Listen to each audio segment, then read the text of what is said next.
Vamos a hablar sobre las elecciones de la vecina Colombia, elecciones de segunda vuelta, rige el silencio electoral en ese país. Estamos a 48 horas en la práctica de esta justa electoral. En Colombia el voto es voluntario, no es obligatorio. Acuden a las urnas los colombianos que se sienten comprometidos con esta capacidad, este derecho que tienen de pronunciarse sobre los destinos de su país. En ese marco hay dos candidatos que se van a medir en la segunda vuelta electoral, una polarización ideológica, vale decir, Abelardo del Espriella, que contra los pronósticos de varias encuestadoras entró primero a la segunda vuelta electoral representando al sector de la derecha. Muchos lo dicen como derecha radical inclusive. Y por el otro lado está Iván Cepeda, que es el candidato oficialista de inspiración de izquierda, es el candidato de Gustavo Petro, que entró segundo cuando las encuestas decían que probablemente podía ganar en primera vuelta electoral. En fin, las cosas se han dado de esa manera. Las elecciones están previstas para este domingo y de ello dependerá el destino de los colombianos. Dependerán también las relaciones con nuestro país. Ojo, hay que tener en cuenta aquello. En este marco vamos a hacer el análisis de lo que significará esta segunda vuelta electoral. Está con nosotros Santiago Carranco. Él es decano de la Escuela de Relaciones Internacionales del IAEN, del Instituto de Altos Estudios Nacionales. Santiago, bienvenido a Ecuador Radio. Buenos días. Freddy, muchas gracias, siempre un gusto estar con ustedes. Gracias. A ver, ¿cómo planteamos el análisis? ¿Desde dónde empezamos a analizar lo que serán las elecciones de este domingo, Santiago? Bueno, creo que hay que tener en cuenta dos espacios. Justamente hemos hecho estos análisis y hay que entender que lo que está pasando en Colombia no es un producto netamente de la sociedad colombiana. Vemos que es un fenómeno que se está repitiendo en varias partes del mundo y específicamente en América Latina. La hiperpolarización, pongámoslo así. Justamente esta desaparición específica de propuestas más de centro, por así decirlo. Entonces estamos viendo esta polarización entre gobiernos de izquierda y gobiernos obviamente que están proponiendo una cuestión populista de derecha. Esto no pasa solo en el Ecuador, está reflejándose en la región, Perú, al menos. En Colombia, lo vamos a ver en Brasil, justamente que vienen elecciones, y lo hemos visto, lo vimos en Bolivia en su momento. Entonces, creo que está claro que esta es una cuestión que está pasando a nivel global, pero específicamente pega en la región, y esto va a ser interesante porque nos damos cuenta que cuando vemos las votaciones específicas en las primeras vueltas, en lo que ha pasado, y sobre todo en Colombia, en dónde están votando por De la Espriella. Por De la Espriella están votando en los ecosistemas económicos productivos, están votando en los centros urbanos, están votando justamente por De la Espriella en las ciudades. Mientras que por Cepeda, quienes están votando son justamente gente en la costa, gente en zonas fronterizas, gente en donde el Estado de una u otra manera no ha estado presente, y que los gobiernos de talante social de una u otra manera llegan a estos lugares. Entonces, ahí es donde vemos que esta fragmentación, esta polarización no es que viene dada por una serie de discursos, viene dada por una serie de condiciones y materiales reales, en donde las necesidades de una u otra forma de la gente que está fuera del urbano, fuera de los ecosistemas productivos formales, de una u otra manera se siente amparada por gobiernos de talante más social, mientras que obviamente gente que está en los ecosistemas urbanos se siente de una u otra manera perjudicada por las propuestas de talante social. ¿Por qué se sienta amparada por los gobiernos de corte de izquierda? A ver, bien o mal, hay que entenderlo de esta forma, sin polarizaciones, y ver. Cuando los gobiernos de izquierda de una u otra manera tienen e impulsan un gasto social un poco más fuerte. Cuando impulsa un gasto social más fuerte vas a tener cierta presencia del Estado en estos lugares. Y esto es lo que se ha visto en varias experiencias justamente, no solo en la región, sino del mundo. De hecho, ahora bien, esto va a ser importantísimo. Acordémonos que estos gobiernos lo que están haciendo, inclusive también dentro de la propuesta del candidato de Perú y la propuesta en sí que ya nos dijo Petro, es que requieren un cambio institucional. ¿Qué quiere decir esto? Un cambio de su constitución. Esto es justamente lo que me parece que estos cambios constitucionales lo que harían es generar más protecciones, de enviar más derechos a las personas que de una u otra manera han sido desamparadas por el Estado. Tenemos un espejo bien grande, con toda esta expectativa de cambio institucional en Chile. Exacto, ahí viene el problema. Me parece que en Perú y en Colombia, justamente los ecosistemas empresariales que han estado bien, son sólidos, son fortalecidos. Tú puedes ver la política cayéndose, pero la economía y la macroeconomía se sostiene sólida. Fundamentalmente en el Perú se puede apreciar aquello. Ahí es donde tú puedes dar cuenta que muchas de las personas no quieren justamente este cambio constitucional, entonces están en contra directamente de cambiar por así el status quo y las reglas de juego. Pero ahí es donde viene esta fragmentación y esta polarización, porque estás viendo dos brechas sociales muy fuertes, dos necesidades que son completamente heterogéneas entre sí, y ahí es donde tienes obviamente estos grandes populistas de derecha y también estos gobiernos de izquierda que lo que quieren es un cambio constitucional. En la medida que el candidato de la derecha abrace con propuestas que lleguen a estos sectores, tendrá mayores adhesiones, y en la medida en que el candidato de la izquierda se sume a propuestas productivas económicas, tendrá lo propio en el otro lado. Definitivamente. El problema es que si vimos esta campaña, no lo hicieron. Lo que hicieron básicamente fue una campaña sucia y radicalizar exactamente sus posturas. Esto no le hace bien a la democracia. Ahora bien, creo que de las Priella, y justamente lo que usted comentaba, sí fue una sorpresa. Pero ¿por qué se da la sorpresa? Porque me parece que el gobierno oficialista, justamente de Petro, que estaba apoyando al candidato Cepeda, no logró movilizar justamente el grueso de su votación, que como le digo, está en zonas rurales, está en zonas que es más difícil movilizar a población en un espacio político en donde la votación no es obligatoria. Claro. Entonces, esto es importante y no es un dato menor. Estamos en épocas de mundiales. En Colombia, justamente, el voto no es obligatorio. Y esto yo creo que quien más le perjudica es justamente al candidato Cepeda. Entonces, podríamos esperar que en efecto se repita lo de la primera vuelta y no se logre movilizar a esta gran parte de la población rural. Mientras que de la Espriella sí ha logrado captar. De hecho, esto es muy interesante lo que hizo de la Espriella y lo que hizo un poco la derecha colombiana. Muchos dijeron, bueno, el uribismo está acabado porque ya con 6%, nada que ver. Paloma Valencia, que era la candidata, pues no obtuvo más allá del 6 o 7%. En efecto.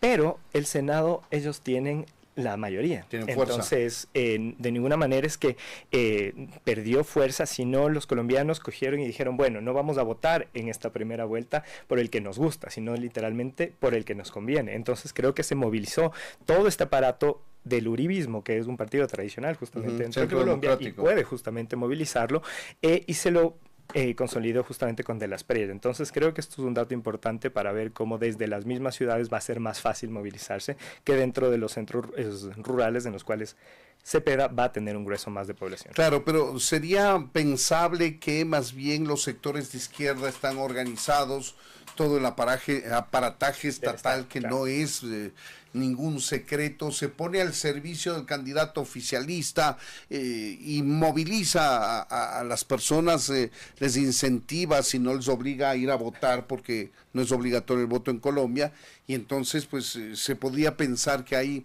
una estructura, una mayor organización del otro lado, pero no es así. En efecto, esto es lo que justamente, por eso es que creo que las encuestas se equivocaron, porque un poco se contaba con este tema del aparataje oficialista que iba a lograr esta movilización. Esto es justamente lo que no se vio. ¿Por qué? Porque es muy interesante que Cepeda tiene inclusive más votos que Petro, pero De las Espriella tiene una votación histórica en Colombia. Entonces, podemos decir, sí se logró movilizar, pero no lograron movilizar como logró hacerlo el otro candidato. Claro que sí. Y me parece que hay un techo en esta situación, lo que vimos en la primera vuelta, mientras que De las Espriella creo que puede crecer un poco más. Y además se ha convertido en una especie de fenómeno, ¿no? Porque el candidato de la derecha, Abelardo de la Espriella, no tiene una trayectoria política importante, es un abogado joven, ha estado vinculado a la empresa privada, más bien a su ejercicio profesional, y de pronto irrumpe en la política y genera las adhesiones inesperadas.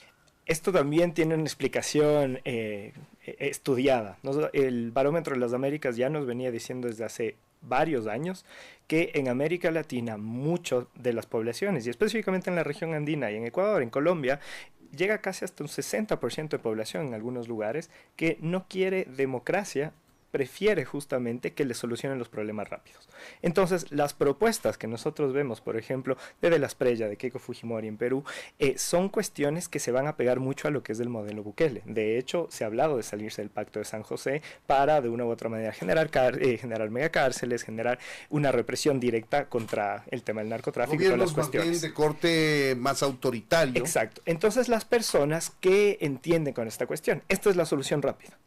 Y nos damos cuenta que, en efecto, esto es lo que ha logrado movilizar. Esto está ganando las elecciones en este momento, pero es difícil también que se sostenga en el tiempo. Entonces, creo que si De las Prella logra con esta propuesta llegar a la presidencia, su mayor reto va a ser sostener justamente esta popularidad, dando los resultados esperados. Porque en el momento que no da los resultados esperados, en cambio, esa popularidad decrece estrepitosamente. Claro, si queremos resumir, podríamos decir que estamos en momentos en los que los ciudadanos, de manera general, digamos, en la región, prefieren resignar derechos a cambio de gestión rápida. Exacto, eso es los datos, tal cual. Esto es una encuesta que se hace a todas las personas en América Latina y tienes una gran representación, y esto es lo que nos dice. Estos son los datos, por tal eso cual. También que, como le acusan al presidente Noboa de autoritario y demás, todavía tiene apoyo porque seguramente... Lo de Noboa es muy interesante. Se encuentra muy bien con esta parte que el Latino Barómetro lo señala. Tal cual, creo que el efecto de Noboa se lo entiende muy bien en ese tema. De hecho, era muy interesante para los analistas ver cómo el primer año de su gobierno extraordinario, después de la muerte cruzada, él no tenía desgaste natural, o sea, y pasaron un montón de cosas. Por supuesto. Conflicto armado, el tema sí. de la embajada, pero no tenía un desgaste natural. No obstante, en este periodo ordinario sí se está viendo un desgaste, y creo que también va a ser importante ver. Ya tuvimos el primer año de gestión, pero no hemos visto realmente una encuesta seria que nos diga específicamente cómo está su popularidad. Son las 7 de la mañana con 51 minutos. Para quienes se incorporan a nuestra audiencia, conversamos con Santiago Carranco. Él es académico, decano de la Escuela de Relaciones Internacionales del IAEN.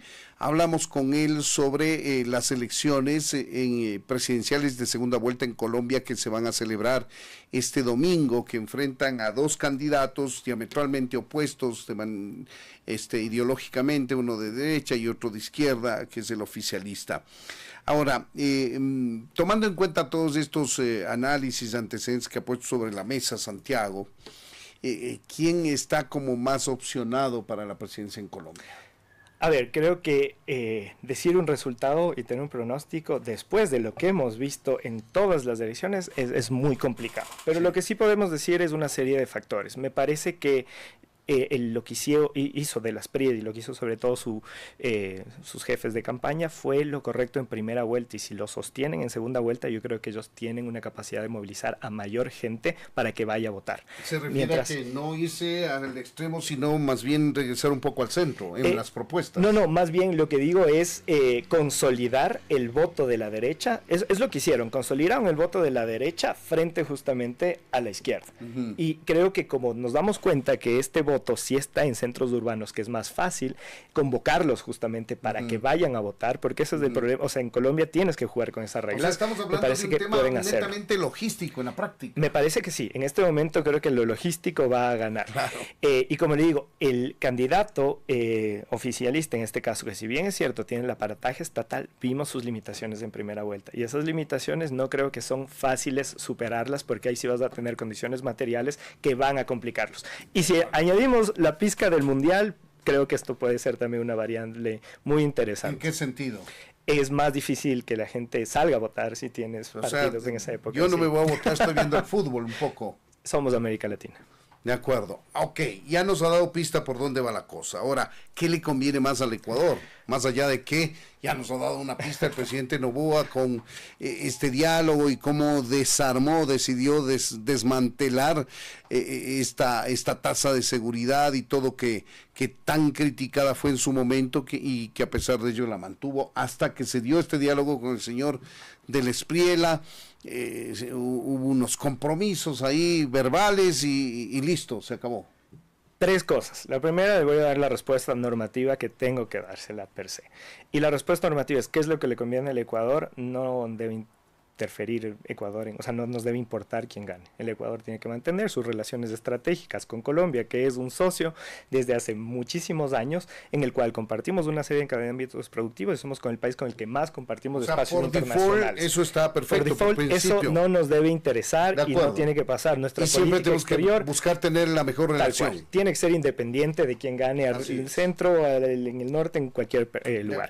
Ahora bien, segunda cuestión, me parece que el análisis de la eliminación de los aranceles, si bien es cierto, comunicacionalmente se lo puso desde la presidencia diciendo que hubo por un tema de las PREs y todas las cuestiones, pero no, yo creo que al final se respetó la institucionalidad del mecanismo regional de la CAN. La Secretaría de la CAN nos dijo que tenemos que eliminar las barreras arancelares y que tenemos un espacio para poder hacerlo. Bueno, iba en esa dirección, entonces, pero no creo que haya sido necesariamente atendiendo aquello, porque hay plazos, tiempos y demás. Que si la CAN, no hacíamos caso, nos íbamos al tribunal, y el tribunal sí nos obligaba no solamente a quitar los aranceles, sino nos ponía sanciones pecuniarias. Entonces yo creo que, si bien es cierto, se lo puso en una comunicación de que se le trató de poner, pero bien o mal, lo que hizo Ecuador fue cumplir la ley. Después de que se lo haya comunicado como sea, bueno, es otro tema.